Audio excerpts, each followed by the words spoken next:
നമസ്കാരം, ഞാൻ NGR നമ്പൂതിരി.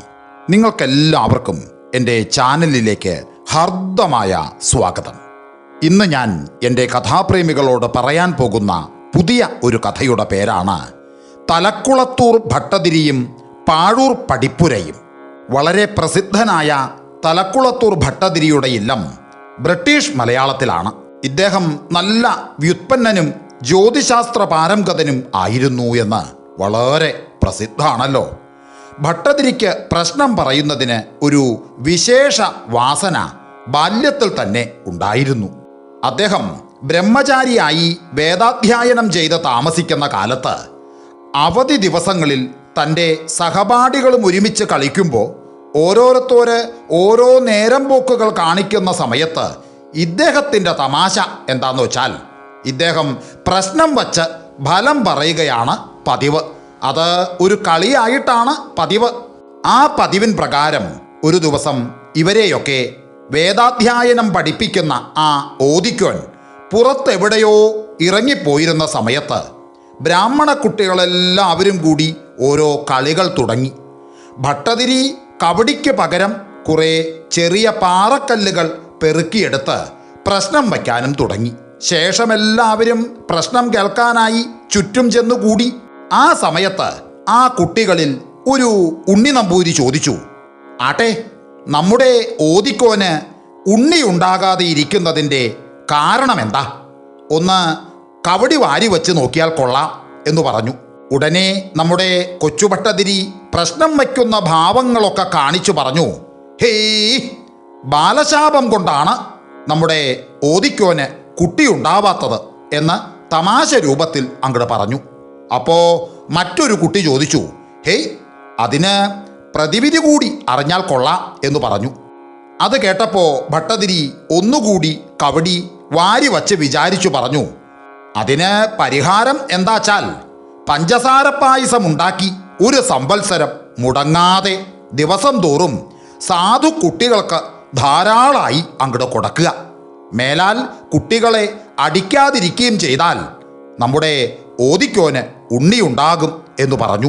അത് കേട്ടപ്പോൾ മറ്റു കുട്ടികളെല്ലാവരും തമാശ ഭാവത്തിൽ കൈകൊട്ടി ചിരിച്ചു. പക്ഷേ നമ്മുടെ കൊച്ചുഭട്ടതിരിയുടെ പ്രശ്നം ആരംഭിച്ചപ്പോഴേക്കും ഓദിക്കോൻ നമ്പൂരി എല്ലാം കഴിഞ്ഞ് തിരിച്ചു വന്നിരുന്നു. ഇവരുടെ കളി എന്തെല്ലാമാണെന്ന് അറിയുന്നതിനായി ഒളിച്ചു നിന്ന് ആ പ്രശ്നവും പ്രതിവിധിയും എല്ലാം നമ്മുടെ ഓദിക്കോൻ കേട്ട് മനസ്സിലാക്കി. അതിനുശേഷം അവിടെ നിന്ന് ആരും കാണാതെ ഓദിക്കോൻ ഇറങ്ങിപ്പോവുകയും ചെയ്തു. ഒന്നും അറിയാത്ത ഭാവത്തിൽ വീണ്ടും എല്ലാവരും കാണത്തക്ക വിധത്തിൽ തിരിച്ചു വന്നു. ഓദിക്കോൻ നമ്പൂരി വരുന്നത് കണ്ട് എല്ലാവരും കളി നിർത്തി അവരവർക്ക് നിശ്ചയിച്ചിട്ടുണ്ടായിരുന്ന പ്രവൃത്തികൾ ചെയ്തുകൊണ്ട് അങ്ങോട്ട് ഇരിപ്പായി. പക്ഷേ നമ്മുടെ ഓദിക്കോൻ നമ്പൂരി പതിവ് പോലെയല്ലാതെ ഒന്നും ഭാവിക്കുകയോ പറയുകയോ ഒന്നും ചെയ്തില്ല. എങ്കിലും അദ്ദേഹം കുട്ടികളെ കഠിനമായി അടിക്കാറുള്ളത് കൊണ്ട് ഭട്ടതിരിയുടെ പ്രശ്നം വാസ്തവമായിരിക്കുമോ എന്ന സംശയം അദ്ദേഹത്തിന് തോന്നി. അതുകൊണ്ട് പിറ്റേ ദിവസം മുതൽ പഞ്ചസാര പായസം ഉണ്ടാക്കി തൻ്റെ ശിഷ്യന്മാരായിട്ടുള്ള ബ്രാഹ്മണ കുട്ടികൾക്ക് ധാരാളമായിട്ട് അങ്ങോട്ട് കൊടുത്തു തുടങ്ങി. കുട്ടികളെ പിന്നീട് അടിക്കാതെയുമായി. അങ്ങനെ ഒരു സംവത്സരം കഴിഞ്ഞപ്പോഴേക്കും എന്താ പറയുക, ഓദിക്കൻ നമ്പൂരിക്ക് ഉണ്ണി ഉണ്ടാവുകയും ചെയ്തു. അപ്പോഴേക്കും അദ്ദേഹത്തിന് വലിയ സന്തോഷം തോന്നി. ഉടനെ ഭട്ടതിരിയെ അദ്ദേഹം വിളിച്ചു പറഞ്ഞു, ഉണ്ണി, നീ ജ്യോതിശാസ്ത്രം പഠിക്കണം, നീ നല്ല പ്രശ്നക്കാരനായി തീരും എന്ന് തലയിൽ തൊട്ട് അങ്ങോട്ട് അനുഗ്രഹിക്കുകയും ചെയ്തു. ഗുരുനാഥൻ്റെ ഈ അനുഗ്രഹത്തെ സഫലീകരിക്കണമെന്ന് വിചാരിച്ച് ഭട്ടതിരി വേദാധ്യയനം കഴിഞ്ഞ ഉടനെ തന്നെ ജ്യോതിശാസ്ത്രം പഠിക്കാൻ അങ്ങോട്ട് ആരംഭിച്ചു. ഈ ജ്യോതിശാസ്ത്രം പഠിക്കുന്നതിൻ്റെ കൂടെ തന്നെ കാവ്യനാടക അലങ്കാരങ്ങളും ശബ്ദശാസ്ത്രങ്ങളും അഭ്യസിച്ചു തുടങ്ങി. അങ്ങനെ സമാവർത്തനം കഴിഞ്ഞ് ഏകദേശം യൗവനമായപ്പോഴേക്കും ഭട്ടതിരി അതിവിദ്വാനും ഒരു നല്ല ജ്യോത്സ്യനുമായി തീർന്നു. അങ്ങനെ പിന്നീട് കുറച്ചു കാലം കഴിഞ്ഞപ്പോഴേക്കും ഭട്ടതിരി വിവാഹം ചെയ്ത് ഗൃഹസ്ഥനായി താമസിക്കുന്ന കാലത്ത് അദ്ദേഹത്തിന് ഒരു പുത്രനുണ്ടായി. പുത്രൻ്റെ ജാതകം അദ്ദേഹം വളരെ സൂക്ഷ്മമായിട്ട് ഗണിച്ചെഴുതിയും അതുപോലെ തന്നെ ആയുർബലം വളരെയുള്ളതായി കാണപ്പെടുകയും ഒക്കെ ചെയ്തു. എങ്കിലും ആണ്ട് തികയുന്നതിന് മുമ്പ് തന്നെ ആ ശിശു മരിച്ചുപോയി. അപ്പോൾ ഭട്ടതിരിക്ക് വളരെ വ്യസനമായി. എന്ന് മാത്രമല്ല, ജ്യോതിശാസ്ത്രം വിശ്വാസയോഗ്യമല്ലായിരിക്കുമോ എന്നൊരു ശങ്കയും അദ്ദേഹത്തിന് ജനിച്ചു. ഉടനെ തന്നെ ഈ സംശയം തീർക്കുന്നതിനായി മൃതജാതകവും കൊണ്ട് പരദേശത്ത് തഞ്ചന്നൂരിൽ ആൾവാർ എന്ന പ്രസിദ്ധനായ മഹാന്റെ അടുക്കലേക്ക് അങ്ങോട്ട് പുറപ്പെട്ടു. ഭട്ടതിരി അവിടെ എത്താറായപ്പോൾ ചില ലക്ഷണങ്ങൾ കൊണ്ട് ഇദ്ദേഹത്തിൻ്റെ ആഗമനം ആൾവാർക്ക് മനസ്സിലായി. തൻ്റെ ശിഷ്യന്മാരോട് പറഞ്ഞു, ഒരു മൃതജാതകവും കൊണ്ട് ഒരു മലയാള ബ്രാഹ്മണൻ ഇപ്പോൾ ഇവിടെ വരും. അദ്ദേഹം വന്നാൽ ആ മൃതജാതകം പുറത്തു വച്ച് ഇവിടെ കയറി ഇരിക്കാൻ പറയണം എന്നു പറഞ്ഞിട്ട് നിത്യകർമാനുഷ്ഠാനാദികൾക്കായി ആൾവാര് പോയി. ഭട്ടതിരി അവിടെ എത്തിയ ഉടനെ ഗുരുനാഥന്റെ കൽപ്പനയെ ശിഷ്യര് ഭട്ടതിരിയെ അറിയിച്ചു. ആൾവാരുടെ യോഗ്യതയിൽ വിസ്മയാകുലനായി ഭട്ടതിരി മൃതജാതകം പുറത്തു വച്ച് ഗൃഹത്തിനകത്ത് പ്രവേശിച്ച് അവിടെ ഇരുന്നു. അങ്ങനെ കുറച്ച് സമയം കഴിഞ്ഞപ്പോഴേക്കും ആൾവാർ വന്നു. തമ്മിൽ സംസാരിച്ച് ഭട്ടതിരിക്കുണ്ടായ സംശയമൊക്കെ തീർത്തു.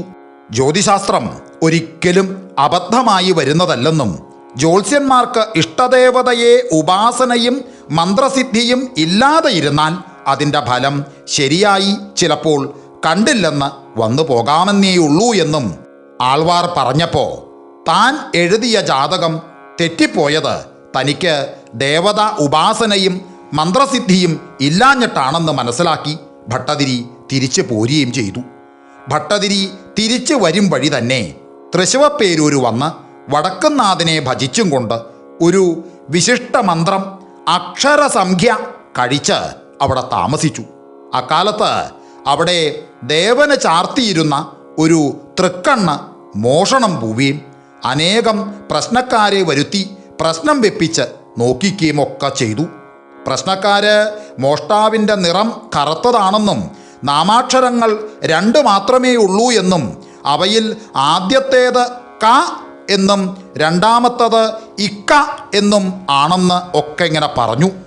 അത് കേട്ടപ്പോഴേക്കും ക്ഷേത്രസംബന്ധികളിൽ ഒരുവനും കറമ്പനുമായ കാക്കു എന്ന ഒരുവനെ പിടികൂടി ബന്ധനത്തിലാക്കി ദിവസം തോറും ഓരോ വിധത്തിൽ ഹേമദണ്ഡങ്ങളൊക്കെ ചെയ്തു തുടങ്ങി.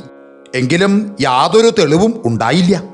ഭട്ടതിരി ഭജനം കഴിഞ്ഞാലല്ലാതെ പ്രശ്നം വയ്ക്കുകയില്ലെന്ന് പ്രതിജ്ഞ ചെയ്തിരുന്നതിനാലും അക്കാലത്ത് മൗനവ്രതമായിരുന്നതുകൊണ്ടും അദ്ദേഹത്തെ കൊണ്ട് പ്രശ്നം വയ്പ്പിക്കുന്നതിന് തരമില്ലായിരുന്നു. അങ്ങനെ ഭജനം കാലം കൂടിയതിൻ്റെ ശേഷം ഭട്ടതിരിയെ കൊണ്ട് പ്രശ്നം വയ്പ്പിക്കുകയും ചെയ്തു. തൃക്കണ്ണ് കൊണ്ടുപോയത് ഒരു കാക്കയാണെന്നും വടക്കുമാറി ഒരു തെങ്ങിൻ്റെ മുകളിൽ കൊണ്ടുപോയി വച്ചിട്ടുണ്ടെന്നും അദ്ദേഹം വിധിച്ചു.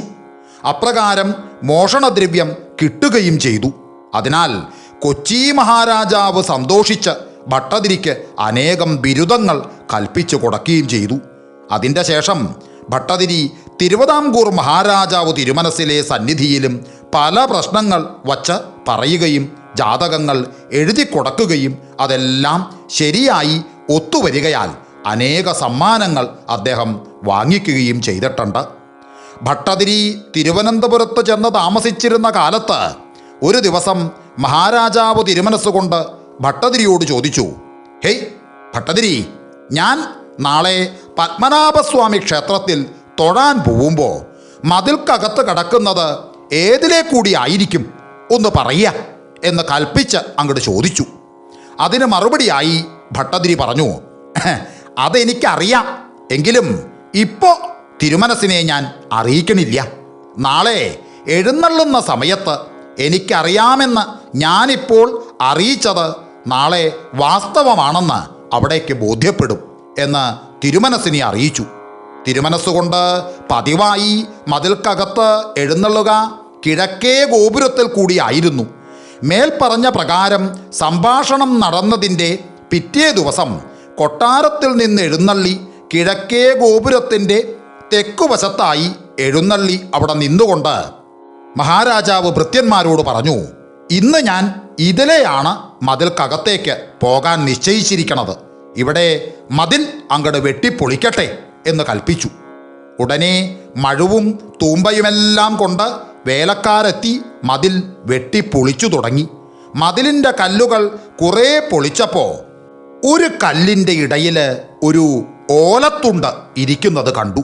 അത് കണ്ട ഉടനെ മഹാരാജാവ് ചോദിച്ചു, ഹേയ്, അതെന്താണ്? കാണട്ടെ എന്ന് കൽപ്പിച്ചു. കൂടെ ഉണ്ടായിരുന്ന ഹരിക്കാരൻ ഓലക്കഷ്ണമെടുത്ത് തൃക്കയ്യിൽ കൊടുത്തു. തിരുമനസ്സുകൊണ്ട് വാങ്ങി നോക്കിയപ്പോൾ അതിൽ ഭട്ടതിരി സ്വന്തം കയ്യക്ഷരത്തിൽ എഴുതിയിരിക്കണു. എന്താ എഴുതിയിരിക്കണേ? അതോ ഇതിലെ അങ്ങ് ഇന്ന് രാവിലെ എഴുന്നള്ളും എന്ന് അതിൽ വിശദമായിട്ട് എഴുതിയിരിക്കുന്നതായി മഹാരാജാവ് കണ്ടു. ആ ഓല കണ്ടപ്പോൾ തിരുമനസ്സുകൊണ്ട് വളരെ സന്തോഷിക്കുകയും വിസ്മയിക്കുകയും ഒക്കെ ചെയ്തു. ഭട്ടതിരി അപ്പോൾ അടുക്കൽ തന്നെ ഉണ്ടായിരുന്നതുകൊണ്ട് തിരുമനസ്സുകൊണ്ട് അവിടെ നിന്നുകൊണ്ട് തന്നെ വീരശൃംഖല വരുത്തി ഭട്ടതിരിയുടെ 2 കയ്യിന്മേലും ഇടിയിച്ചു. അതിനുശേഷം അതിലെ തന്നെ മഹാരാജാവ് മതിൽക്കകത്തേക്ക് എഴുന്നള്ളി, ഇനി ഇവിടം കെട്ടിയടയ്ക്കണ്ട, ഭട്ടതിരിയുടെ സ്മാരകമായിട്ട് ഇവിടെ ഒരു വാതിൽ വെപ്പിക്കണം എന്ന് കൽപ്പിക്കുകയും അപ്രകാരം അവിടെ ഒരു വാതിൽ വെപ്പിക്കുകയും ചെയ്തു. അത് ഇപ്പോൾ ചെമ്പകത്തിൻ മൂട്ടിൽ നട എന്ന് പറഞ്ഞു വരുന്ന വാതിൽ ഇപ്രകാരമുണ്ടായിട്ടുള്ളതാണ് എന്ന് എൻ്റെ കഥാപ്രേമികൾ മനസ്സിലാക്കിക്കൊള്ളുക. മഹാരാജാക്കന്മാർ മതിൽക്കകത്തേക്ക് ഇപ്പോഴും അതിലെയാണ് എഴുന്നള്ളുക പതിവ്. ഇങ്ങനെ പല കാരണവശാൽ തിരുവിതാംകൂർ മഹാരാജാവ് തിരുമനസ്സുകൊണ്ട് ഭട്ടതിരിക്ക് പല സമ്മാനങ്ങളും കൊടുത്തിട്ടുണ്ട്. അപ്രകാരം തന്നെ കോഴിക്കോട് ചിറക്കൽ മുതലായ രാജസന്നിധികളിൽ നിന്നും അദ്ദേഹത്തിന് കിട്ടിയിട്ടുള്ള സമ്മാനങ്ങൾക്ക് കണക്കില്ല. കിം ബഹുന. കാലക്രമേണ ഭട്ടതിരി ജാതകമെഴുത്തുകൊണ്ടും പ്രശ്നം കൊണ്ടും വിശ്വവിശ്രുതനായി തീർന്നു എന്ന് പറഞ്ഞാൽ മതിയല്ലോ. അങ്ങനെ ഭട്ടതിരിയുടെയും പ്രസിദ്ധനായ വില്വമംഗലത്ത് സ്വാമിയാരുടെയും ജീവിതകാലം ഒരേ കാലഘട്ടമായിരുന്നു എന്നാണ് സൂക്ഷ്മ അന്വേഷികളായിട്ടുള്ളവർ തീർച്ചപ്പെടുത്തിയിരിക്കുന്നത്. സ്വാമിയുടെ ജീവിതകാലം കൊല്ലവർഷം 350-നും 450-നും മധ്യേ ആയിരുന്നു എന്നാണ് പറയണേ. ഭട്ടതിരി പറഞ്ഞിട്ടുള്ളതായി കേട്ടിട്ടുള്ള രക്ഷേൽ ഗോവിന്ദമർക്ക എന്നുള്ള കലിസംഖ്യ ഈ കാലത്തോട് അടുത്തിരിക്കുന്നത് കൊണ്ട് മേൽപ്പറഞ്ഞ പോലെ ഇവർ 2 പേരും ഒരു കാലത്ത് ജീവിച്ചിരുന്നവരാണെന്ന് തന്നെ നമുക്ക് ഊഹിക്കാം. ഈ സംഗതിയെ ബലപ്പെടുത്തുന്നതിനായി ഒരു കഥ കേട്ടിട്ടുള്ളതുകൂടി ഞാൻ എൻ്റെ കഥാപ്രേമികളോട് പറയാം. നമ്മുടെ വില്വമംഗലത്ത് സ്വാമിയാർക്ക് അതികഠിനായി ഒരു വയറ്റിലുവേദന ഉണ്ടായിരുന്നു. അദ്ദേഹം അതിൻ്റെ ദുസ്സഹത്വം നിമിത്തം ഇതിനെന്തേ വേണ്ടു എന്ന് ശ്രീകൃഷ്ണസ്വാമിയുടെ അടുക്കൽ പല പ്രാവശ്യം ചോദിച്ചിട്ടും ഒന്നും മറുപടി അരുളി ചെയ്തില്ല. സ്വാമിയാർക്ക് ശ്രീകൃഷ്ണൻ പ്രത്യക്ഷനാണെന്ന് പ്രസിദ്ധമാണല്ലോ. അതിനാൽ സ്വാമിയാര് തൻ്റെ പ്രിയ വയസ്യനും ദക്ഷിണാമൂർത്തി ഭക്തമണിയുമായ ശിവാങ്ങൽ എന്ന യോഗീശ്വരനോട് ഈ വിവരം പറഞ്ഞു. ആ യോഗീശ്വരൻ ഒരു സിന്ദൂരം കൊടുക്കുകയും സ്വാമിയാര് അത് വാങ്ങി സേവിക്കുകയും ഉദരവ്യാധി ശമിക്കുകയും ഒക്കെ ചെയ്തു. പിന്നെ ഒരു ദിവസം സ്വാമിയാര് തൻ്റെ ദീനം ഭേദമായ വിവരം ശ്രീകൃഷ്ണസ്വാമി പ്രത്യക്ഷമായപ്പോൾ അദ്ദേഹത്തെ അറിയിച്ചു. അത് കേട്ടപ്പോൾ ഭഗവാൻ സ്വാമിയാരോട് പറഞ്ഞു, അല്ല, ഈ ജന്മം കൊണ്ട് തീർന്നോട്ടെ എന്നാണ് ഞാൻ വിചാരിച്ചത്. പക്ഷേ അത് 3 ജന്മം കൂടി അധികം ആക്കി തീർത്തു എന്ന് ഭഗവാൻ അരുളി ചെയ്തു. അങ്ങനെ അരുളി ചെയ്ത ഉടനെ ഭഗവാൻ മറയുകയും ചെയ്തു. ഇത് കേട്ടപ്പോൾ സ്വാമിയാർക്ക് വലിയ വ്യസനായി. ഇനിയുള്ള ജന്മങ്ങളിൽ താൻ ആരായിരിക്കുമെന്ന് അറിയുന്നതിനായി ഉടനെ തലക്കുളത്തൂർ ഭട്ടതിരിയെ വരുത്തി വിചാരിപ്പിച്ചു നോക്കി. അപ്പോൾ ഭട്ടതിരി പറഞ്ഞു, ഇനി അവിടേക്ക് ചേരപ്പാമ്പ്, കാള, തുളസി ഇങ്ങനെയാണ് 3 ജന്മങ്ങൾ ഉള്ളത്. ആ 3 ജന്മങ്ങളിലും മനുഷ്യനായിട്ട് ഞാനും ജനിക്കും. അവിടേക്ക് അന്ന് ഓരോ ആപത്തുകൾ സംഭവിക്കുകയും അപ്പോൾ രക്ഷിക്കുന്നതിന് ഞാൻ അടുക്കൽ ഉണ്ടായിരിക്കുകയും ചെയ്യും. തുളസിയായിട്ടുള്ള 3ാമത്തെ ജന്മത്തിൽ അവിടേക്ക് സായുജ്യം കിട്ടുകയും ചെയ്യും. പിന്നെ സംസാര ദുഃഖം അനുഭവിക്കണ്ടല്ലോ എന്ന് ഭട്ടതിരി വില്വമംഗലത്ത് സ്വാമിയാരോട് പറഞ്ഞു. തൻ്റെ ജന്മാന്തരങ്ങളെക്കുറിച്ച് ഭട്ടതിരി പറഞ്ഞത് കേട്ടപ്പോൾ സ്വാമിയാരുടെ മനസ്സിലെ വ്യസനം അല്പം ശാന്തായി. ഭട്ടതിരിയെ യഥാക്രമം ബഹുമാനിച്ച് സ്വഗൃഹത്തിലേക്ക് അങ്ങട് അയക്കുകയും ചെയ്തു. ഭട്ടതിരി ആ പറഞ്ഞതുപോലെ തന്നെ സ്വാമിയാർക്ക് പിന്നെ 3 ജന്മങ്ങൾ കൂടി ഉണ്ടായി. അപ്പോഴെല്ലാം മനുഷ്യജന്മത്തോടുകൂടി ഭട്ടതിരിയും ഉണ്ടായിരുന്നു. സ്വാമിയാര് 3ാമത്തെ ജന്മത്തിൽ തുളസിയായിട്ടാണ് ജനിച്ചത്. ഒരു വിഷ്ണു ക്ഷേത്രത്തിൽ ശ്രീകോവിലിൽ നിന്ന് തീർത്ഥമൊലിച്ചു വീഴുന്ന ഓവിങ്കലായിരുന്നു. ഒരു ദിവസം ശാന്തിക്കാരൻ കുളിച്ചു വന്ന് അഭിഷേകം കഴിഞ്ഞ് ചന്ദനവും പൂവും ചാർത്താനായി ഭാവിച്ചപ്പോൾ തുളസി കാണാത്തതുകൊണ്ട് തിരുമുറ്റത്തെങ്ങാനുമുണ്ടോ എന്ന് നോക്കി. അപ്പോൾ ഓവിങ്കലായിട്ട് ഏറ്റവും ചെറുതായി ഒരു തുളസി നിൽക്കുന്നത് കണ്ടു. അതിൻ്റെ ഒരു ഇല എടുക്കാനായി ചെന്ന് പറിച്ചപ്പോൾ അത് വേരോടുകൂടി അങ്ങോട്ട് പറഞ്ഞു പോന്നു. അതു കണ്ട് മണ്ഡപത്തിൽ ജപിച്ചുകൊണ്ടിരുന്ന ഒരു ബ്രാഹ്മണൻ ആ മേൽശാന്തിയോട് പറഞ്ഞു, ഹേയ്, അത് മുഴുവനും ബിംബത്തിൽ അങ്ങോട്ട് ചാർത്തിക്കൊള്ളുക എന്ന് പറഞ്ഞു. ശാന്തിക്കാരൻ അപ്രകാരം തന്നെ ചെയ്യുകയും ചെയ്തു. ആ തുളസി ബിംബത്തോടുകൂടി ചേർന്ന് പോവുകയും ചെയ്തു. ആ തുളസി സ്വാമിയാരായിരുന്നു എന്നും ജപിച്ചുകൊണ്ടിരുന്ന ആ ബ്രാഹ്മണൻ സാക്ഷാൽ ഭട്ടതിരി ആയിരുന്നു എന്നും എൻ്റെ കഥാപ്രേമികളോട് പ്രത്യേകിച്ച് പറയേണ്ടതില്ലല്ലോ. അങ്ങനെ ഇരിക്കുന്ന കാലത്ത് ഭട്ടതിരി അദ്ദേഹത്തിൻ്റെ ജാതകം തന്നെ സ്വയമേവ ഒന്ന് ഗണിച്ചു നോക്കണമെന്ന് അങ്ങോട്ട് നിശ്ചയിച്ചു. ഗണിച്ചു നോക്കിയപ്പോൾ ഇന്നപ്പോൾ തനിക്ക് ജാതിഭ്രംശം സംഭവിക്കുമെന്നതായി കണ്ടു. ജാതകമെല്ലാം എഴുതി കുറ്റം തീർത്ത് സൂക്ഷിച്ചു വച്ചു എങ്കിലും തനിക്ക് വരാനിരിക്കുന്ന അധപ്പതനത്തെക്കുറിച്ച് ആരോടും അദ്ദേഹം പറഞ്ഞില്ല.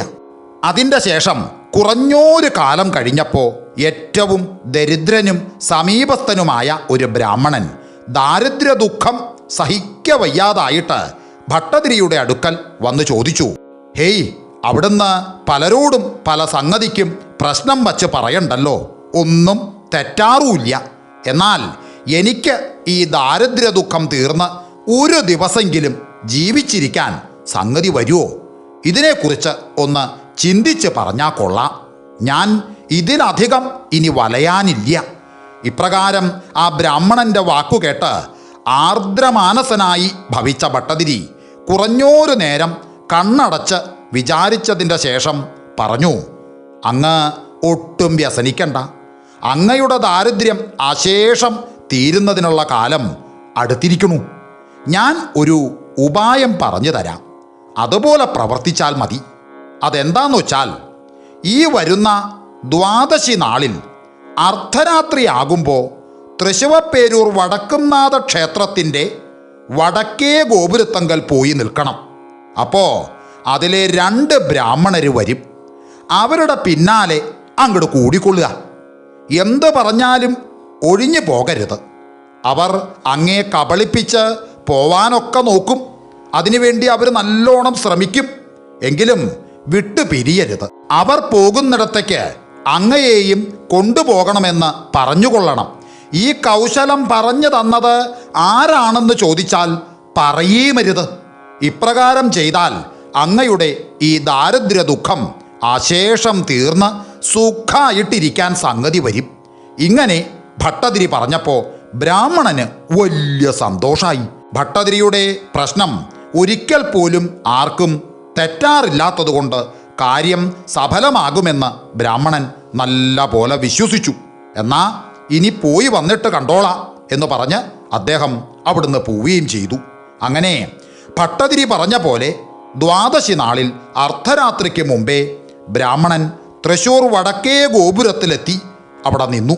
അങ്ങനെ കുറച്ച് സമയം കഴിഞ്ഞപ്പോൾ അതിലെ തേജോമയന്മാരായ 2 ബ്രാഹ്മണർ അതിലെ കടന്നു പോകുന്നതായി കണ്ട് അവരുടെ പിന്നാലെ ചെന്നു.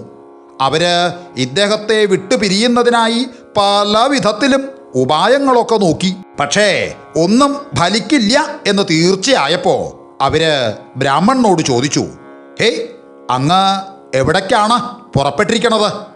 ഞങ്ങളുടെ പിന്നാലെ കൂടിയിരിക്കുന്നതിൻ്റെ ഉദ്ദേശം എന്താ എന്ന് ചോദിച്ചു. അത് കേട്ടപ്പോൾ ബ്രാഹ്മണൻ പറഞ്ഞു, അല്ല, നിങ്ങൾ എങ്ങോട്ടാ പോണത് എന്ന് ചോദിച്ചു. അത് കേട്ടപ്പോൾ ബ്രാഹ്മണർ പറഞ്ഞു, ഞങ്ങൾ ബദര്യാശ്രമത്തിങ്കിലേക്കാണ് പോണത് എന്ന് പറഞ്ഞു. ഉടനെ ബ്രാഹ്മണൻ പറഞ്ഞു, അതെയോ, എന്നാ ഞാനും അങ്ങോട്ട് തന്നെ എന്ന് പറഞ്ഞു. അത് കേട്ടപ്പോൾ ബ്രാഹ്മണർ പറഞ്ഞു, ഹേയ്, എന്നാ അത് ഞങ്ങളുടെ കൂടെ തന്നെ വരണം എന്നുണ്ടോ എന്ന് ചോദിച്ചു. അത് കേട്ടപ്പോൾ ബ്രാഹ്മണൻ പറഞ്ഞു, ഉണ്ട്, ഞാൻ അങ്ങനെയാണ് നിശ്ചയിച്ചിരിക്കണത്. നിങ്ങൾ കൃപയുണ്ടായി എന്നെ കൂടെ കൊണ്ടുപോയേ പറ്റൂ എന്ന് പറഞ്ഞു. അത് കേട്ടപ്പോൾ ബ്രാഹ്മണർ ചോദിച്ചു, ഞങ്ങളെ ഇപ്പോൾ ഇവിടെ കാണുമെന്ന് അങ്ങയോട് പറഞ്ഞു തന്നതാരാ എന്ന് ചോദിച്ചു.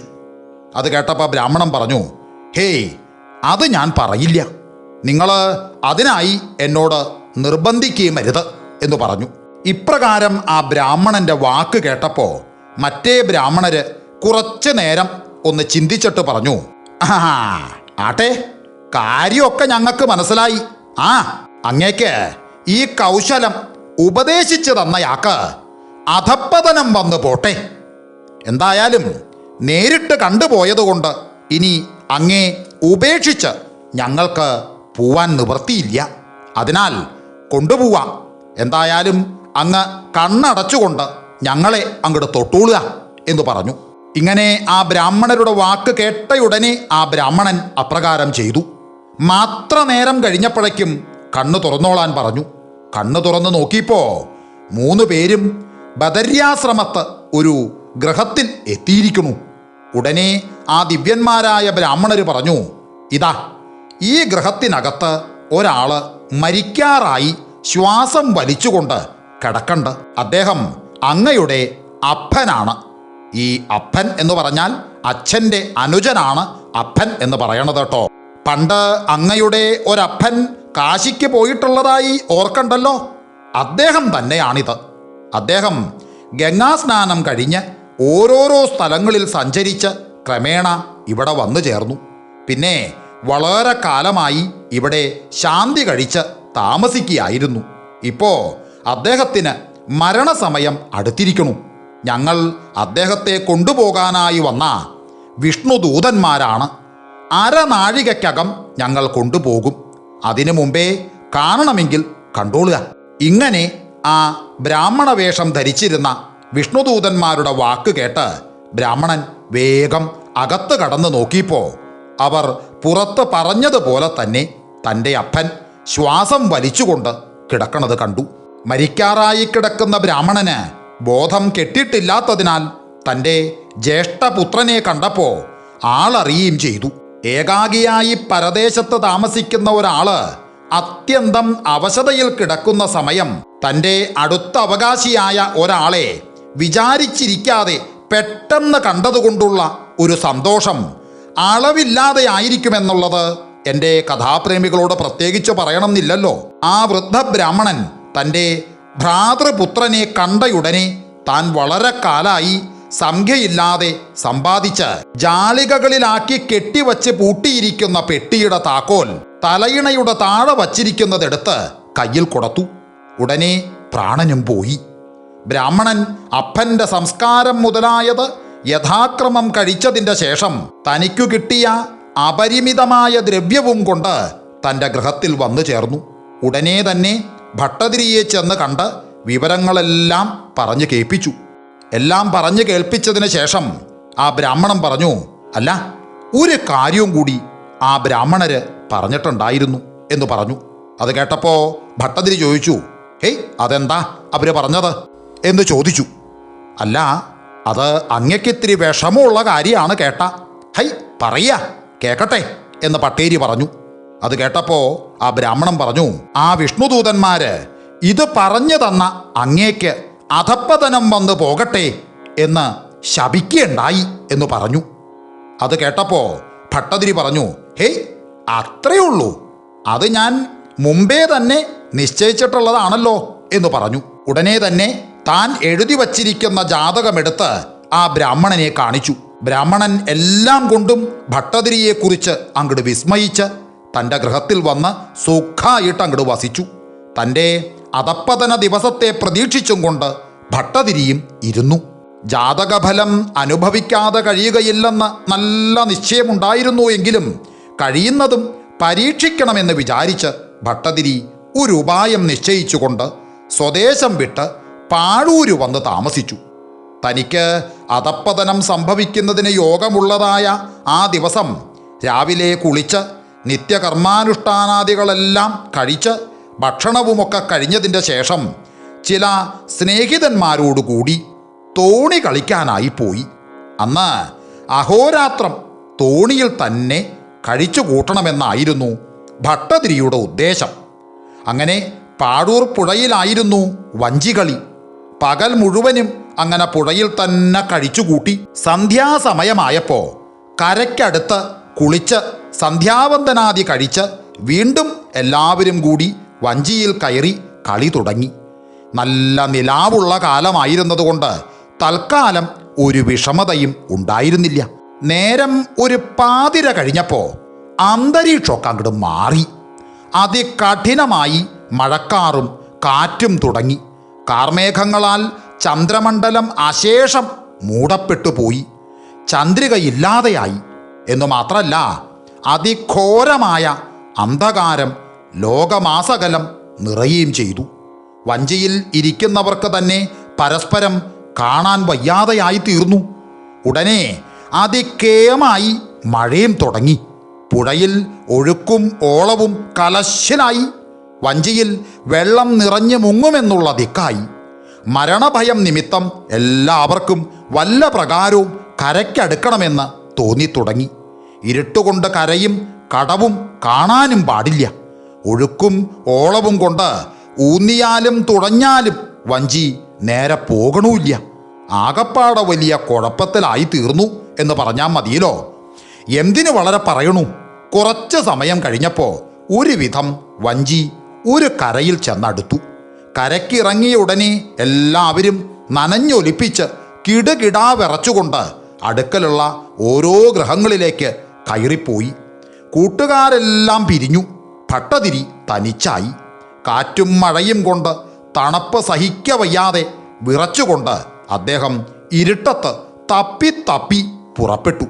തൽക്കാലമുണ്ടായ ഇടിമിന്നലിൻ്റെ പ്രകാശം കൊണ്ട് കാണപ്പെട്ടതായ ഒരു വീടിൻ്റെ തിണ്ണയിൽ അങ്ങനെ ചെന്ന് കയറി. മുണ്ടും മറ്റും പിഴിഞ്ഞ് തോർത്തി കുറച്ച് സമയം അവിടെ ഇരുന്നു.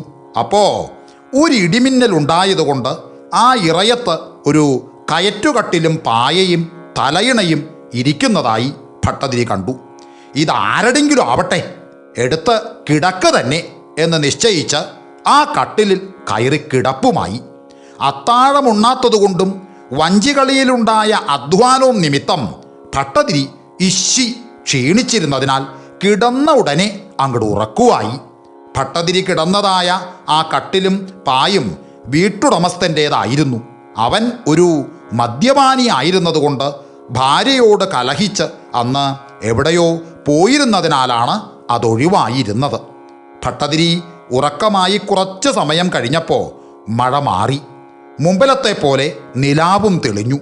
ആ സമയം ഒരു സ്ത്രീ പുരയുടെ വാതിൽ തുറന്ന് മൂത്രശങ്കയ്ക്കോ മറ്റോ ആയി പുറത്തിറങ്ങി. അപ്പോൾ കട്ടിലിൽ ഒരാൾ കിടക്കുന്നത് കണ്ടു. അത് തൻ്റെ ഭർത്താവാണെന്നും തിരികെ വന്നപ്പോൾ രാത്രി അധികം ആയതുകൊണ്ട് വിളിക്കണ്ടെന്ന് വിചാരിച്ച് കയറി കിടക്കുന്നതാണെന്നും വിചാരിച്ച് ആ സ്ത്രീയും ഇദ്ദേഹത്തിൻ്റെ കൂടെ അങ്ങോട്ട് പോയി കിടന്നു.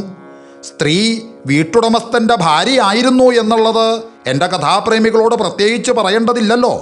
നനഞ്ഞ ബുദ്ധിമുട്ടി ഈറനോടുകൂടി പുതയ്ക്കാനൊന്നുമില്ലാതെ വിറച്ചുകൊണ്ട് കിടന്നിരുന്ന ഭട്ടതിരിക്ക് ഇവളുടെ സഹശയനം ഏറ്റവും സുഖകരായിട്ട് അങ്ങോട്ട് ഭവിച്ചു. ആ സമയത്ത് തൽക്കാലം തൻ്റെ നിശ്ചയങ്ങളെക്കുറിച്ചൊന്നും ഓർമ്മ ഭട്ടതിരിക്ക് ഉണ്ടായില്ല. കിം ബഹുന. ഭട്ടതിരി തൽക്കാലത്തേക്ക് ആ സ്ത്രീയെ ഭാര്യയായി അങ്ങോട്ട് സ്വീകരിക്കുകയും ചെയ്തു. പ്രായാസമാപന്ന വിപത്തികാലേ ധിയോബി പുംസാമലിനാഭവന്തി എന്നാണല്ലോ. അങ്ങനെ ആ സുഖാനുഭവങ്ങളെല്ലാം കഴിഞ്ഞതിൻ്റെ ശേഷം ഭട്ടതിരി നക്ഷത്രം നോക്കി സമയം അറിഞ്ഞിട്ട് ആ സ്ത്രീയോട് ചോദിച്ചു, ഹേയ്, നീ ആരാ? നിന്റെ ജാതി എന്താ എന്നൊക്കെ ചോദിച്ചു. ശബ്ദം കേട്ട പാടെ ആള് മാറിയെന്ന് അവൾക്ക് മനസ്സിലായി. ഉടനെ പരിഭ്രമിച്ചെണീറ്റ് വന്ദിച്ച് അടുക്കൽ നിന്നുകൊണ്ട് ലജ്ജാമുഖിയായി മന്ദമാകും വണ്ണം അവൾ പറഞ്ഞു, അയ്യോ, അടിയൻ കണിയാട്ടിയാണ്. ആളറിയാതെ ചെയ്തു പോയ അപരാധത്തെ തിരുമേനി ക്ഷമിക്കണം എന്നു പറഞ്ഞു. അത് കേട്ടപ്പോഴേ ഭട്ടതിരിക്ക് തൻ്റെ സ്ഥിതിയെക്കുറിച്ച് ഓർമ്മ വന്നുള്ളൂ. ലിഖിതമഭിലലാടേ പ്രോച്ഛിതും ഗസമർത്ഥ എന്ന് വിചാരിച്ച് ധൈര്യത്തോടുകൂടി അദ്ദേഹം പറഞ്ഞു, ആ ആട്ടെ, നീ ഇതുകൊണ്ട് ഒട്ടും പരിഭ്രമിക്കുകയും വ്യസനിക്കൊന്നും വേണ്ട. ഇത് ഒരു ഈശ്വര വിധിയാണ്. നീ ഇപ്പോൾ എന്നിൽ നിന്നും ഗർഭം ധരിച്ചിരിക്കുന്നു. അതിയോഗ്യനായ ഒരു പുത്രൻ നിനക്ക് ജനിക്കും. അവൻ നിമിത്തം നിനക്കും നിന്റെ കുടുംബത്തിനും ഏറ്റവും അഭ്യുദയവും സിദ്ധിക്കും. ഇതാ അരുണോദയമായിരിക്കുന്നു. ഞാൻ ഇനി ഇവിടെ താമസിക്കണില്ല. ഈശ്വരേച്ഛയുണ്ടെങ്കിൽ ഇനിയൊരു കാലത്ത് ഞാൻ ഇവിടെ വന്ന് കണ്ടോളാമെന്നും താൻ ആരാണെന്നുമുള്ള വിവരവും പറഞ്ഞതിൻ്റെ ശേഷം വെളുപ്പാങ്കാലമാവുന്നതിന് മുൻപേ ഭട്ടതിരി അവിടെ നിന്ന് പോവുകയും ചെയ്തു. അതിൻ്റെ ശേഷം അദ്ദേഹം ശ്രീകാശി മുതലായ പുണ്യസ്ഥലങ്ങളിൽ സഞ്ചരിച്ച് ഒടുക്കം പാണ്ഡ്യരാജത്ത് ചെന്ന് ചേർന്നു. പിന്നെ കുറഞ്ഞൊരു കാലം അവിടെ താമസിക്കുകയും അവിടെയും ഒരു ശൂദ്ര സ്ത്രീയെ ഭാര്യയായി സ്വീകരിക്കുകയും അവളിലും ഒരു പുത്രൻ ജനിക്കുകയും ചെയ്തു. ആ പുത്രനെ അദ്ദേഹം തന്നെ യഥാക്രമം വിദ്യാഭ്യാസം ചെയ്യിക്കുകയും വിശേഷിച്ച് ജ്യോതിശാസ്ത്രം ഉപദേശിക്കുകയൊക്കെ ചെയ്തു. ആ പുത്രനാണ് പ്രസിദ്ധനായ ഉള്ളമടയാൻ എന്ന് പറയുന്നത്. ഉള്ളമടയാൻ ഭട്ടതിരിയുടെ പുത്രനല്ല, ശിഷ്യനാണ് എന്നും ചിലർ പറയണ്ട്. എന്തായാലും ഭട്ടതിരി വളരെ കാലം പരദേശങ്ങളിൽ താമസിച്ചതിൻ്റെ ശേഷം കാശിവാസിയുടെ വേഷമായിട്ട് തന്നെ സ്വദേശത്തേക്ക് പുറപ്പെട്ടു. ഭട്ടതിരിയിൽ നിന്നും ഗർഭം ധരിച്ച കണിയാട്ടി 10 മാസം കഴിഞ്ഞപ്പോൾ ഗർഭം പൂർണ്ണമായി. ഏറ്റവും തേജോമയനും കോമളനുമായ ഒരു പുത്രനെ അങ്ങോട്ട് പ്രസവിച്ചു. യഥാകാലം ആ ബാലനെ വിദ്യാഭ്യാസം ചെയ്യിക്കുകയും അവൻ്റെ ബുദ്ധിസാമർഥ്യത്താൽ അവൻ ഒരു നല്ല വിദ്വാനും ജ്യോത്സ്യനുമായി തീരുകയും ചെയ്തു. ജാതകമെടുത്ത് പ്രശ്നം പറയുക മുതലായവയിൽ അവനെ ഏകദേശം ഭട്ടതിരിയോട് തുല്യനായി തീർക്കാം എന്ന് തന്നെ നമുക്ക് ഉറപ്പിക്കാം. അങ്ങനെ ഇരിക്കുന്ന കാലത്ത് ഒരു നമ്പൂരി തൻ്റെ വിവാഹം ചെയ്തിരിക്കുന്ന അന്തർജനത്തിന് ഗർഭമുണ്ടായിരിക്കുന്ന സമയത്ത് യാദൃശ്ചിക ഈ കണിയാരെ കാണുന്നതിന് സംഗതിയായി. അപ്പോൾ അന്തർജനം പ്രസവിക്കുന്നത് ഉണ്ണിയോ പെണ്ണോ എന്ന് ഈ കണിയാരോട് ചോദിച്ചു. ഉടനെ കണിയാര് പറഞ്ഞു, സ്ത്രീപ്രജയാണെന്നും താമസിയാതെ ജാതകമെഴുതി തരാമെന്നും പറഞ്ഞു. അപ്രകാരം ഒരു സ്ത്രീജാതകം എഴുതി കൊടുക്കുകയും ആ ജാതകത്തിൽ പറഞ്ഞിരിക്കുന്ന സമയത്ത് അന്തർജനം പ്രസവിക്കുകയും പെൺകുട്ടി തന്നെ ആയിരിക്കുകയും ചെയ്തു. അങ്ങനെ ആ നമ്പൂരിക്ക് ഈ കണിയാനെ നല്ല വിശ്വാസമായി. പിന്നെയും അന്തർജനത്തിന് ഗർഭമുണ്ടാകുന്ന സമയത്തൊക്കെ കണിയാരെ കണ്ട് പറയുകയും പ്രസവിക്കുന്നതിന് മുൻപ് തന്നെ കണിയാര് ജാതകം എഴുതി കൊടുക്കുകയും എല്ലാം ഒത്തുവരികയും ചെയ്തുകൊണ്ടിരുന്നു. അങ്ങനെ നമ്പൂരിക്ക് 9 പെൺകിടാങ്ങളുണ്ടായി. അത്യന്തം ദരിദ്രനായ ആ നമ്പൂരിക്ക് 9 പെൺകിടാങ്ങൾ അടുപ്പിച്ചുണ്ടാവുകയും ഒരു പുത്രൻ പോലും ഉണ്ടാകാതിരിക്കുകയും ചെയ്തപ്പോൾ ഉണ്ടായ വ്യസനം എത്രമാത്രമാണെന്ന് എൻ്റെ കഥാപ്രേമികളോട് പ്രത്യേകിച്ച് പറയണമെന്നില്ലല്ലോ. അങ്ങനെ 10ാമതും അന്തർജനത്തിന് ഗർഭമായപ്പോൾ കണിയാരെ പോയി കണ്ട് വിവരം പറഞ്ഞു. അതും സ്ത്രീ തന്നെയാ, സ്ത്രീപ്രജയാണെന്ന് തന്നെ അങ്ങ് ഉറപ്പിച്ചോളൂ എന്ന് കണിയാര് വീണ്ടും പറഞ്ഞു. അങ്ങനെ കണിയാര് പതിവ് പോലെ സ്ത്രീജാതകം എഴുതി കൊടുക്കുകയും ചെയ്തു.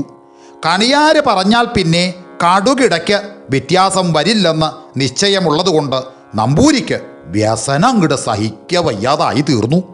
ഇപ്രകാരം ഇരിക്കുന്ന കാലത്ത് യാദൃശ്ചിക ഒരു വഴിപോക്കൻ നമ്പൂരിയുടെ ഇല്ലത്തു വന്നു. ആ വഴിപോക്കൻ തൈക്കാട്ടുശ്ശേരിയിൽ തൈക്കാട്ട് നമ്പൂരിയായിരുന്നു എന്നാണ് കേട്ടിരിക്കുന്നത്. അദ്ദേഹം എവിടെയോ പോയി വരും വഴി ഊണ് കഴിച്ച് പോകാനായി അവിടെ കയറിയതാണ്.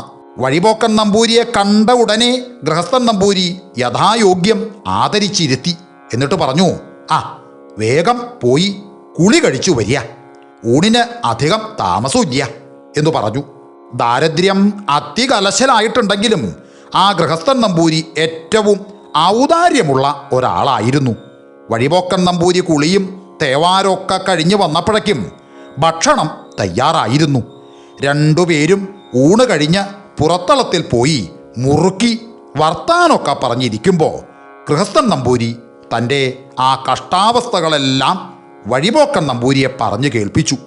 ഉടനെ ആ വഴിപോക്കൻ നമ്പൂരി പറഞ്ഞു, ആ ആട്ടെ, ഇപ്പോ അകായില്ലയ്ക്ക് ഗർഭം എത്ര മാസമായി എന്ന് ചോദിച്ചു.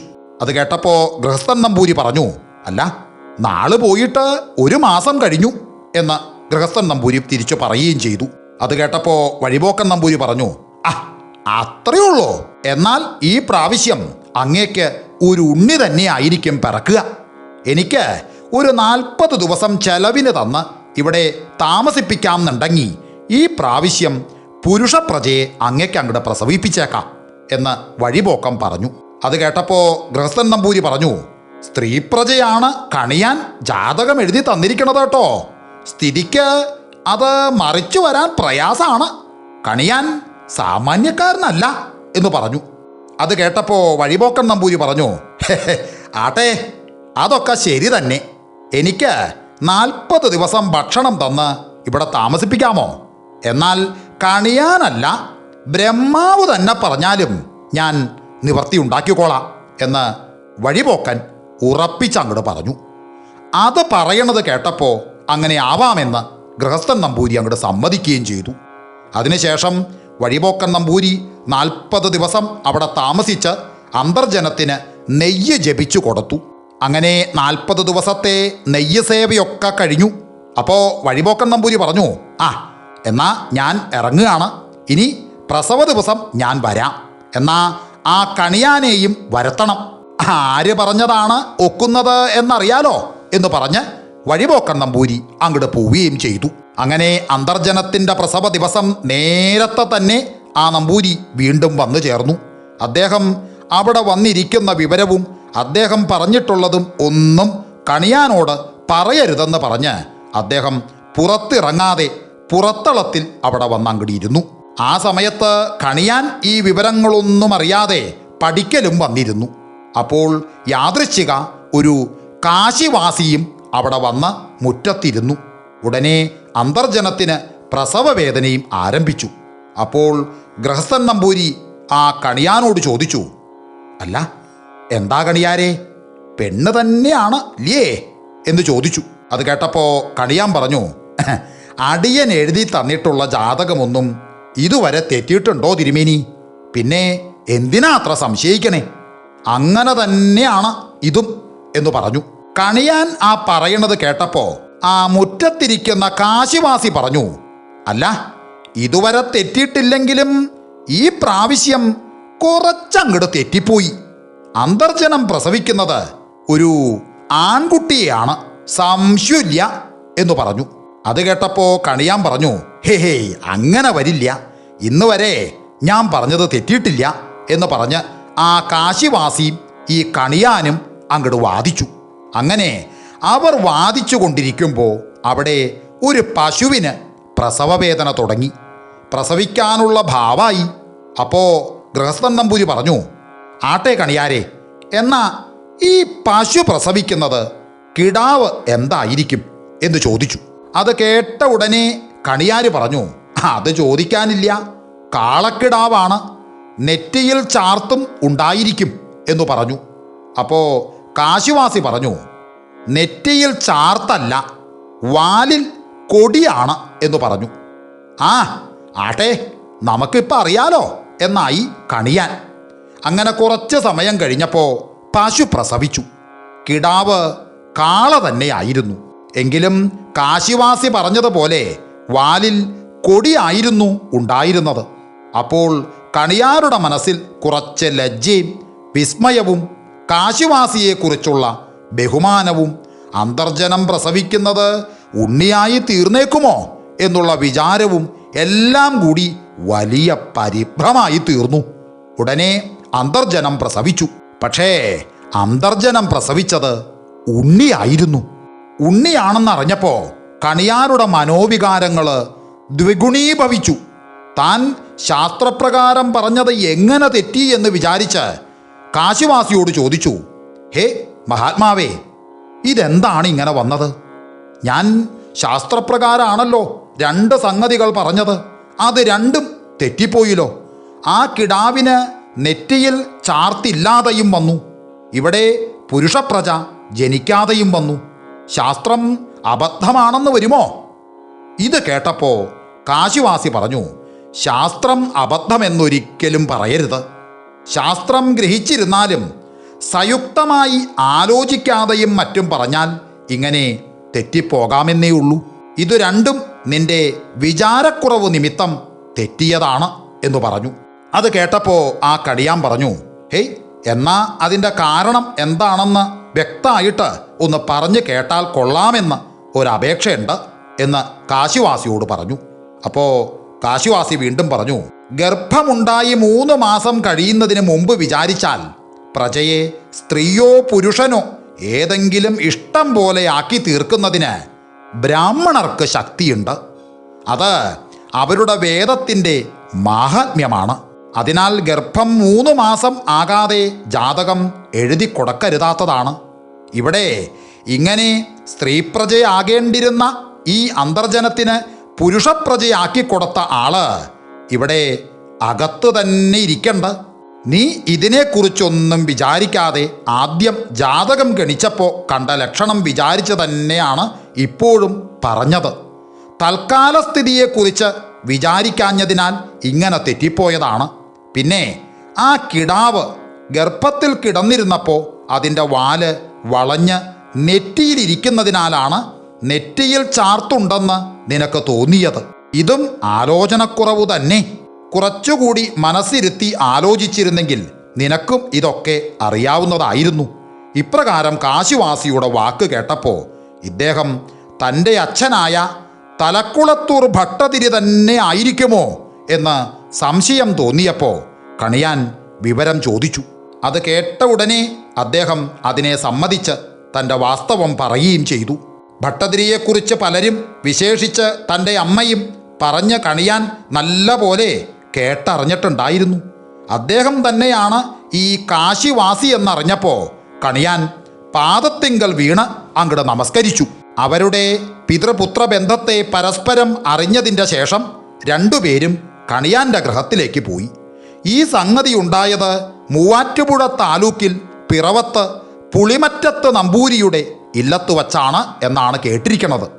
പിന്നെ അവർ രണ്ടുപേരും കൂടി പോകുന്ന സമയത്ത് വഴിയിൽ വച്ച് കണിയാൻ, ഇന്ന് നമുക്ക് പാൽപ്പായസം കിട്ടും എന്ന് പറഞ്ഞു. അത് കേട്ട ഉടനെ കാശിവാസി പറഞ്ഞു, പാൽപ്പായസമാണെങ്കിലും കരിഞ്ഞതായിരിക്കുമല്ലോ എന്ന് പറഞ്ഞു. അത് പ്രകാരം തന്നെ അവർക്ക് ഒരു നമ്പൂരി കുറേ പാൽപ്പായസം കൊടുക്കുകയും അത് കരിഞ്ഞതായിരിക്കുകയും ചെയ്തു. അത് കണ്ടപ്പോൾ കണിയാൻ അച്ഛനോട് ചോദിച്ചു, ഹേയ്, ഇതെന്താണ്? ഇന്ന് ഞാൻ പറയണതൊന്നും ശരിയാവണില്ലല്ലോ. ഞാനെല്ലാം ശാസ്ത്രപ്രകാരം ലക്ഷണം നോക്കിയാണല്ലോ പറയണത് എന്ന് പറഞ്ഞു. ഉടനെ കാശിവാസി പറഞ്ഞു, ലക്ഷണം പറയുന്നതിന് ശാസ്ത്രം ഗ്രഹിച്ചാൽ മാത്രം മതിയാവില്ല. ഓരോന്നിനെക്കുറിച്ചും സൂക്ഷ്മമായും പൂർണ്ണമായും ആലോചിച്ച് ഗ്രഹിച്ച് യുക്തിയോടുകൂടി പറഞ്ഞെങ്കിൽ മാത്രമേ അത് ശരിയാവുള്ളൂ എന്ന് പറഞ്ഞു. പിന്നീട് അദ്ദേഹം തൻ്റെ മകന് ഓരോ സംഗതികളെക്കുറിച്ചും വിചാരിച്ച് കണിയാർക്ക് വ്യക്തമാക്കി മനസ്സിലാക്കി കൊടുത്തു. അതെന്താന്ന് വെച്ചാൽ അദ്ദേഹം ആ മകനോട് പറഞ്ഞു, നമ്പൂരി ആദ്യം വന്ന് അന്തർജനത്തിന് ഗർഭമുണ്ടെന്ന് പറഞ്ഞ് ലക്ഷണം കൊണ്ട് അതൊരു സ്ത്രീപ്രജയാണെന്ന് വിചാരിക്കാനല്ലാതെ മാർഗമൊന്നുമില്ലായിരുന്നു. പിന്നീട് ഒരു ബ്രാഹ്മണൻ ആ അന്തർജനത്തിന് എന്തോ ജപിച്ചു കൊടുത്ത് ആ പ്രജയെ പുരുഷനാക്കിയതാണ്. നീ ആദ്യത്തെ ലക്ഷണത്തെ മാത്രം അടിസ്ഥാനമാക്കിയും പിന്നീട് നടന്ന സംഗതിയെക്കുറിച്ച് വിചാരിക്കാതെയും പറഞ്ഞതിനാലാണ് അത് തെറ്റിപ്പോയത്. ആ കാളക്കിടാവ് പശുവിൻ്റെ വയറ്റിൽ കിടന്നപ്പോൾ അതിൻ്റെ വാൽ വളഞ്ഞ് നെറ്റിയിലേക്ക് ഇരിക്കുന്നതിനാലാണ് നെറ്റിയിൽ ചാർത്തുണ്ടെന്ന് നിനക്ക് തോന്നിയത്. ആലോചനയും യുക്തിയും പോരാതെ പോയതിനാലാണ് നിനക്കത് തെറ്റിയത്. ഇത്രയും കാര്യങ്ങൾ കാശിവാസി പറഞ്ഞപ്പോൾ അച്ഛനോട് ആ കണിയാൻ ചോദിച്ചു, അല്ല, പാൽപ്പായസം കരിഞ്ഞിരിക്കും എന്നെങ്ങനെ അങ്ങറിഞ്ഞു എന്ന് ചോദിച്ചു. അത് കേട്ടപ്പോൾ കാശിവാസി പറഞ്ഞു, പാൽപ്പായസം കിട്ടുമെന്ന് നീ എങ്ങനെ നിശ്ചയിച്ചു എന്ന് ചോദിച്ചു.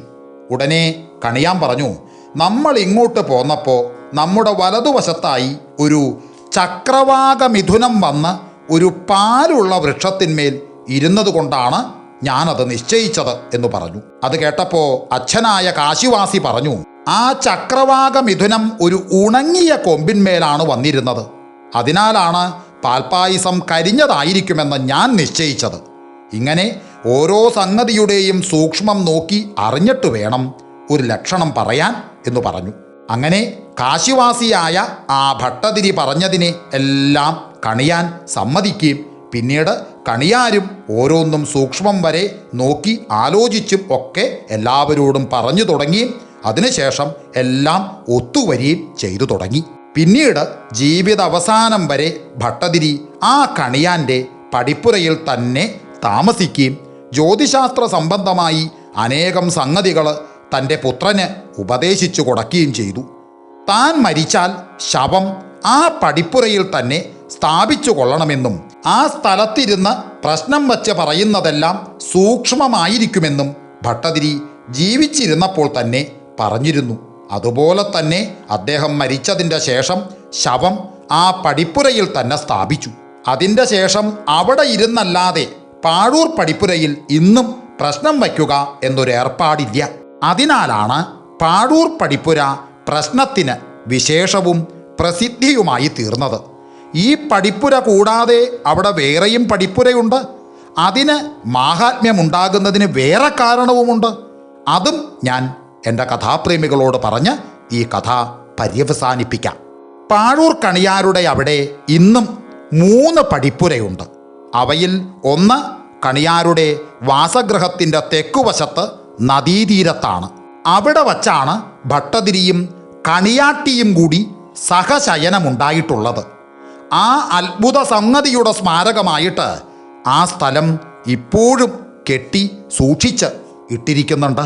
അത് ചെന്ന് കാണുന്ന കാഴ്ചക്കാർക്ക് ഒരു കൗതുകത്തിന് എന്നല്ലാതെ ആ സ്ഥലത്തെ യാതൊരു കാര്യത്തിനും ഉപയോഗപ്പെടുത്തുക പതിവില്ല. പിന്നെ 2 പടിപ്പുരകളാണ് ബാക്കിയുള്ളത്. ഗൃഹത്തിൻ്റെ കിഴക്കുവശത്ത് കിഴക്കും പടിഞ്ഞാറുമായി പടിപ്പുര സ്ഥാനത്ത് തന്നെയാണ് ബാക്കിയുള്ള 2 പടിപ്പുര. അവയിൽ പടിഞ്ഞാറുള്ള പടിപ്പുരയിലാണ് ഭട്ടതിരിയുടെ മൃതശരീരം സ്ഥാപിച്ചിട്ടുള്ളത്.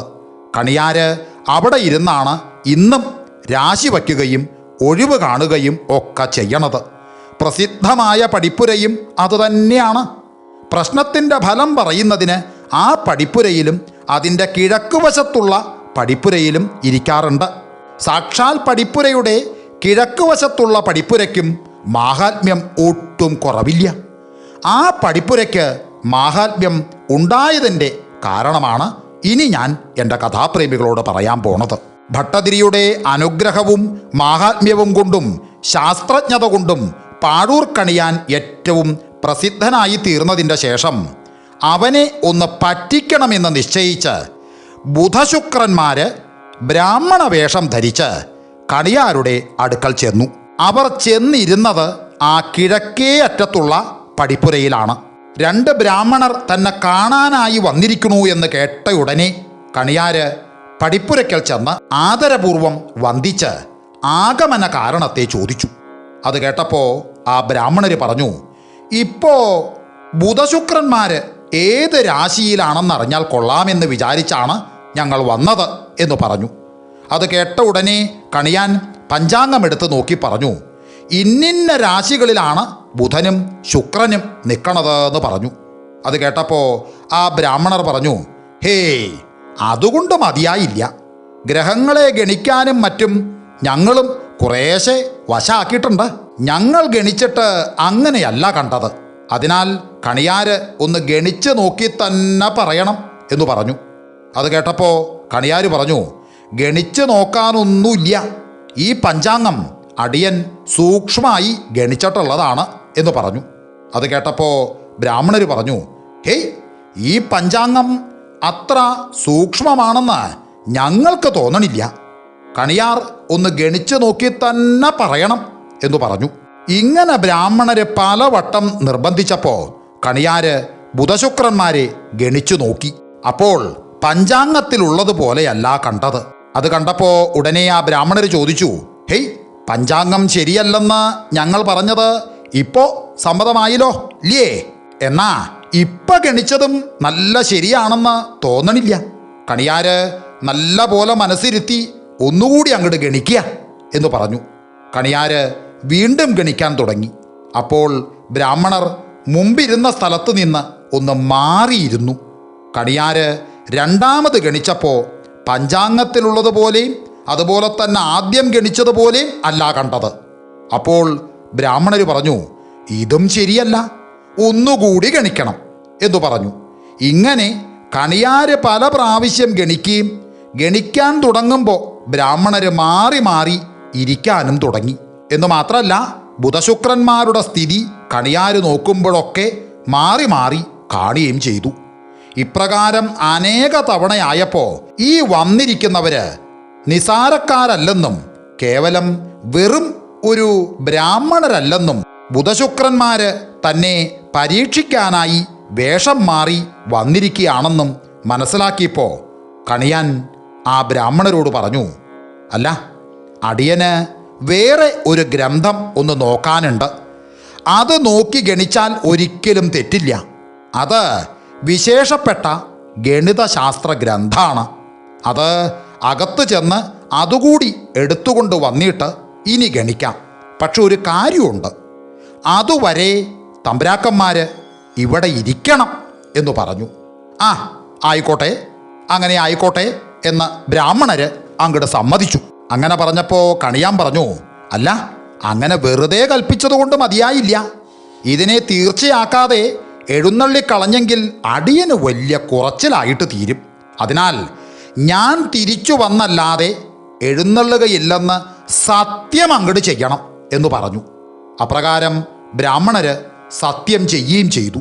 അങ്ങനെ കണിയാൻ അകത്ത് ചെന്ന് അങ്ങട് ആത്മഹത്യ ചെയ്തു. അത് ആ കണിയാൻ്റെ അതിബുദ്ധിയായിരുന്നു. അവിടെ കണിയാൻ ജയിച്ചു, ബുധശുക്രന്മാർ തോറ്റു. കണിയാൻ തിരിച്ചു വരാതെ പോവാൻ പാടില്ലാത്തതുകൊണ്ട് ബുധശുക്രന്മാർ ആ പടിപ്പുരയിൽ തന്നെ അങ്ങട് ലയിച്ചു ചേരുകയും ചെയ്തു. അതിനാൽ ആ പടിപ്പുരയിൽ ബുധശുക്രന്മാരുടെ സാന്നിധ്യം ഇന്നും ഉണ്ടെന്നാണ് വിശ്വാസം. ഇങ്ങനെയാണ് ആ പടിപ്പുരയ്ക്കും മാഹാത്മ്യം ലഭിച്ചത്. ഇത്രയും പറഞ്ഞുകൊണ്ട് തലക്കുളത്തൂർ ഭട്ടതിരിയുടെയും പാഴൂർ പടിപ്പുരയുടെയും ഈ കഥ ഞാൻ ഇവിടെ നിർത്തുന്നു. ഈ കഥയും എൻ്റെ കഥാപ്രേമികൾക്ക് ഇഷ്ടമായി എന്ന് ഞാൻ കരുതുന്നു. ഈ കഥ നിങ്ങൾക്കിഷ്ടമായെങ്കിൽ തീർച്ചയായും നിങ്ങൾ ലൈക്ക്, ഷെയർ, സബ്സ്ക്രൈബ്, കമൻറ്റ് എല്ലാം ചെയ്യുമെന്ന ഉറച്ച ഒരു വിശ്വാസത്തോടെ തൽക്കാലം നിർത്തുന്നു. എല്ലാവർക്കും ഒരിക്കൽ കൂടി എൻ്റെ നന്ദി, നമസ്കാരം.